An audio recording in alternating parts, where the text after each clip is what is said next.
Alloh subhanahu va taoloni tanishlik, Alloh taoloni shu sifatlari bilan nima qilamiz? Taniymiz. Alloh taoloning xoliqlik sifati bormi? Yaratuvchilik sifati. Osmonni kim yaratdi? Alloh taolo yaratdi. Bu narsani mana bu ovoz yozadiganni kim yaratdi? Kim yasadi? Kim yasadi? İnsanlar yasadi. Buni yasovchisi bormi buni? Buni ustasi bor, ha?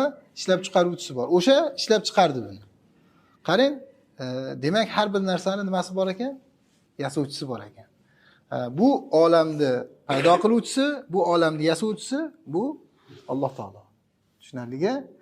Mana bu narsalardan, shu narsalardan Xoliqimizni, Robbimizni taniymiz. Yana ishlar mana chiroyli tartib bilan, intizom bilan ketayotganligi, kecha keladi, kunduz ketadi, ha? Kunduz keladi, kecha ketadi, quyosh chiqyapti, botyapti, oylar chiqishligi, yomg'irlar, hamma yo'q nima bilan ketyapti? Tartib, intizom bilan ketyapti. Bu tartib, intizom bilan to'g'ri, chiroyli ketayotganligi uni xoliqi, uni yaratuvchisi, uni boshqaruvchisi borligiga dalolat qiladi, ha? Shu narsani bildiradi. Yana uni ustiga u yakka, yagona ekanligini bildiradi.